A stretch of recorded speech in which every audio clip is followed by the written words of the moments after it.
Hello guys, you are watching Lex Vision and this is your host Abhishek. We are going to discuss about India-China standoff which is very much in the news. So before we get started, do subscribe to our channel Lex Vision. So our topic for the day is China bluffing? And we are going to discuss about confidence building measures which have been taken care in the form of agreements which have been signed time to time, and India has signed 5 CBMs: 1990, 1954, 1993, 1996, 2005 and 2013. So is China following all those agreements? If not, then how can India tackle this? And we will be suggesting 5 ways at the end of the video. So let's get started with it. So who is responsible for the death of these 20 martyrs? One of which is commanding officer. And so we have to understand the Galwan Valley because the recent face-off is taking place at this juncture only. So Galwan Valley provides direct access to China from India, और Aksai चीन जो कि China ने 1962 में capture किया था, उस उसको इंडिया अब चाहता है कि कैप्चर करना, जो कि पार्लियामेंट्री रेजोल्यूशन 5 अगस्त 2019 को अमित शाह जी ने पार्लियामेंट में बोला था. तो ये भी जानना ज़रूरी है कि सैटेलाइट इमेजरी जो कि 2016 में ली गई थी, उसमें ये पता चला था कि मिडिल पॉइंट तक चाइना ने रोड कंस्ट्रक्ट कर दी है, लेकिन इंडिया ने कोई ऑब्जेक्शन रेज नहीं किया. लेकिन जब इंडिया ने रोड कंस्ट्रक्ट करना स्टार्ट किया, और वो भी एक ब्रिज जो कि गालवान नाले के ऊपर है और 7.5 किलोमीटर अवे फ्रॉम एलएसी है, फिर भी चाइना ने ऑब्जेक्ट किया. किस बिहाफ पर? बोला कि ये सीबीएम्स का वॉल्यूशन है. तो हम जानेंगे सीबीएम्स होती क्या हैं. सीबीएम्स हैं 5 टाइप के एग्रीमेंट्स जो कि टाइम टाइम पे होते रहे हैं, जिन्होंने वॉलेंट फेस ऑफ्स को रोका है. ऑन 28 अप्रैल 1954 जो कि हम बता चुके हैं पंचशील एग्रीमेंट के फॉर्म में हुआ था, सितंबर 1993 को हुआ था, नवंबर 1996, अप्रैल 2005, अक्टूबर 2013. और आगे जानते हैं पंचशील एग्रीमेंट के बारे में. पंचशील एग्रीमेंट में 5 प्रिंसिपल्स हुए थे और जिसको साइन किया था हमारे पहले प्रधानमंत्री जवाहरलाल नेहरू और चाउ इन लाई के बीच में. इसमें पहला प्रिंसिपल था mutual respect for sovereignty and territorial integrity. Second principle was mutual non aggression. Third principle was non interference in each other's internal affairs. और ये तो चाइना से होता नहीं है. चाइना जैसे कश्मीर इशू को यूएन में उठाता रहता है. इक्वालिटी एंड म्यूचुअल बेनिफिट, आप तो जान ही चुके होंगे कि बेनिफिट किसका हो रहा है, क्योंकि $57 बिलियन का हमारा ट्रेड डेफिसिट है चाइना के साथ. पीसफुल को एग्जिस्टेंस, और ये कितना है वो तो आप अभी रिसेंट फेस ऑफ में देख ही चुके हैं. और ये जो रीसेंट फेस ऑफ हुआ है, क्या इसकी वजह से चाइना ने 1993, 1996 और 2013 के एग्रीमेंट्स का वॉयलेशन किया है? ये जानने के लिए हमें जानना पड़ेगा 1993 का पैक्ट कहता क्या है. 1993 का पैक्ट ये कहता है कि दोनों पार्टीज को, दोनों फोर्सेस जॉइंटली पेट्रोल करेंगी अपने अपने एरियाज को, और फायर आर्म्स नहीं यूज करेंगे, एक दूसरे को नहीं दिखाएंगे. लेकिन बिना फायर आर्म्स यूज किए, ये जानकर आपको हैरत होगी कि 20 इंडियन सोल्जर्स मार्टिर हो गए और 43 चाइनीज. और ये 3 बायलैटरल एग्रीमेंट्स 1993, 1996 और 2013, ये पीस और ट्रैंक्विलिटी अलोंग एलएसी के लिए साइन हुए थे. तो क्या ये सक्सेसफुल हुए कि नहीं?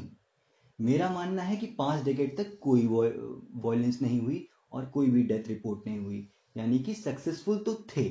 लेकिन 2020 में ऐसा क्या हुआ, ये जानने के लिए आगे देखिए. और चाइना ने अभी रिसेंट फेस ऑफ में ये वेपन यूज किया. जो कि एक फायर आर्म तो नहीं है वैसे, लेकिन ये nail and barb studded clubs जो कि यूज किए पीएलए ने, ये वर्ल्ड वॉर वन में एज अ वेपन यूज किया गया था। अभी ये फायर आर्म की कैटेगरी में नहीं आता है, तो इसी लूप होल का फायदा उठाते हुए चाइना ने इसको यूज किया। और अब कुछ लोग पूछ रहे होंगे कि why Indian troops didn't fire in self defence. कुछ ऑपोजिशन पार्टीज ने भी ये क्वेश्चन पूछा है, और ये वैलिड क्वेश्चन भी है कि अगर, तो एग्रीमेंट 1996 का मैं बताना चाहूँगा कि ये दो कंट्रीज के बीच में हुआ था। ये 7 पेज का एग्रीमेंट है और नवंबर 29 को साइन हुआ था। और ये इसको हम कह सकते हैं पंचशील 2.0 था, क्योंकि प्रिंसिपल्स सेम थे इसके। Mutual respect for sovereignty and territorial integrity, ये पहला प्रिंसिपल था। सेकेंड प्रिंसिपल था mutual non aggression. Third principle था non interference in each other's internal affairs. और equality and mutual benefit was the fourth one. And fifth and last principle was peaceful coexistence. तो ये 5 principal sign हुए थे, और दोनों parties ने उस टाइम पे एग्री किया था कि ये लोग अल्टीमेटली बॉर्डर को सुलझा लेंगे जल्द से जल्द, और वो भी पीसफुल और ट्रैंक्विलिटी से। लेकिन ऐसा नहीं हुआ। तब हम आते हैं 1996 के आर्टिकल 3 और आर्टिकल 4 पे। आर्टिकल 3 बेसिकली यह कहता है कि लिमिट करने के लिए कि आर्मीज और पैरामिलिट्री जो फोर्सेस हैं उनको दोनों साइड में एक्सचेंज करना पड़ेगा इंफॉर्मेशन, और limited number of troops he deploy हो सकते हैं एक टाइम पे। और आर्टिकल 4 ये कहता है कि दोनों पार्टीज एग्री करती हैं कि डिप्लॉय नहीं करेंगे heavy military hardware at the LAC. और राइट नाउ आप देख सकते हैं कि हैवी गन्स और missiles staring at each other हैं, अभी दिख रही हैं आपको। न्यूज़ चैनल्स और ग्लोबल टाइम्स दिखा ही रहा है, बता ही रहा है कि चाइना इज रेडी, और ड्रिल्स भी कर रहे हैं बाउंड्री के पास। ये भी एक वॉयलेशन है। अगर यूज नहीं भी किया, लेकिन आप अगर लेकर भी आ गए बॉर्डर के पास, तो भी एक वॉयलेशन है ट्रीटी का। बट कौन बताए। और पहले पीएलए ने यूज किया, अब इंडियन आर्मी को सेल्फ डिफेंस में लाना पड़ा मिलिट्री हार्डवेयर को। और आर्टिकल 6 और आर्टिकल 7 बहुत इंपॉर्टेंट हो जाता है, क्योंकि आर्टिकल 6 अभी finance foreign affairs minister S Jaishankar ने ट्वीट में बताया कि फायर आर्म्स क्यों नहीं यूज किए इंडियन आर्मी ने, क्योंकि फ्लेयर अप कर सकता था। अगर फायर आर्म्स अगर कोई कंट्री यूज करता है तो उससे वॉर डिक्लेयर हो सकता है, और सिचुएशन फ्लेयर अप होकर के, और क्योंकि कोई भी कंट्री वॉर अभी अफोर्ड नहीं कर सकती, खासकर इंडिया जो कि अभी कोरोना वायरस सिचुएशन से जूझ रहा है। और आर्टिकल 7 क्या कहता है कि कांस्टेंट कम्युनिकेशन बनाना है कमांडर लेवल पे, और और जो एग्जिस्टिंग टेलीकम्युनिकेशन है नेटवर्क्स हैं उनको और इंक्रीज करना है। बट इन चीज़ों को, हॉटलाइन को कम ही यूज़ किया गया। और मतलब, और अब बट हाँ, जब भी यूज़ किया है इन्होंने वर्क किया है। जैसे कि 7 जून को यूज़ किया, 13 जून को, 19 जून को, तो एस्केलेशन थोड़ी कम हुई थी। और ये डोकलाम क्राइसिस के टाइम पे बहुत काम आया था, जो कि एंड करने में मददगार हुआ था। अब आते हैं आर्टिकल 9 और आर्टिकल 10 पे। आर्टिकल 9 ये कहता है कि दोनों साइड एक दूसरे से क्लैरिफिकेशन मांग सकते हैं कि वो क्या कर रहे हैं बाउंड्री के आसपास, और अपनी, और इस एग्रीमेंट को ट्रू स्पिरिट में फॉलो करवाना है। और चाइनीज साइड ने अब रिपीटेडली वॉयलेट किया है, और उन्होंने रोड कंस्ट्रक्शन किया है। इंडिया ने उस चीज को क्वेश्चन नहीं किया, लेकिन जब इंडियन साइड ने कंस्ट्रक्शन करना चाहा, तब चाइनीज साइड ने आर्टिकल 9 का हवाला देकर के रोकने की कोशिश करी, जो कि हमने पहले स्लाइड में बता चुके हैं आपको। आर्टिकल 10 में ये कहा गया कि बोथ साइड्स जो हैं, क्योंकि एलएसी जो है दोनों का परसेप्शन अलग है। लाइन ऑफ एक्चुअल कंट्रोल एक डी फैक्टर बॉर्डर है, और वो अभी डिसाइडेड नहीं हुआ है। तो इसलिए दोनों साइड अपना अपना map time to time exchange करते रहेंगे। लेकिन इस आइडिया को ब्रेक थ्रू नहीं मिला, क्योंकि चाइना कभी शो करता ही नहीं है। और चाइना तो अब लगा हुआ है कि अब स्टैंड ऑफ आगे बढ़ाने के लिए। एंड इट्स बीन 24 years, अभी तक रेजोल्यूशन नहीं हो पाया है। Then let's see, let's hope for the better. And if China didn't mend its ways, तो हमारे पास रेडी होना चाहिए कि हम टैकल कैसे करें चाइना को। तो मैं बताता हूँ 5 तरीके जिनसे हम चाइना को टैकल कर सकते हैं। पहला तरीका ये हो सकता है कि तिब्बत को हम यूएन में उठाएं, क्योंकि तिब्बत से हम बाउंड्री शेयर करते हैं और Tibet was autonomous before China took over.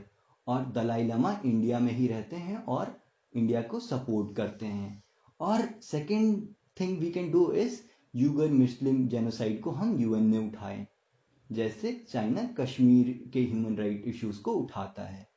और थर्ड इशू है कि हम रिकॉग्नाइज करें Taiwan as a separate territory, क्योंकि ताइवान हमारा सपोर्ट कर रहा है इस स्टैंड ऑफ के बीच में भी, और हमें लेवरेज प्रोवाइड करेगा, और हम उसको ताइवान को कुछ बेच भी सकते हैं। और fourth thing is we can shun the NAM. Non align movement अब कुछ कोई काम का नहीं है, और हमें स्ट्रैटेजिक अलायंसेस बनानी चाहिए लाइक माइंडेड पार्टनर्स के साथ, जो कि डेमोक्रेटिक वैल्यू को हमारे साथ शेयर करते हैं, जैसे कि क्वाड कंट्रीज हो गए, जैसे कि G7 का एक्सटेंडेड वर्जन हो गया, जैसे कि नेटो हो गया। तो ये सब कंट्रीज के साथ अगर हम मिल जाएंगे तो देन एक डेटरेंस क्रिएट हो सकता है, जिससे कि चाइना अपनी मनमानी नहीं करेगा।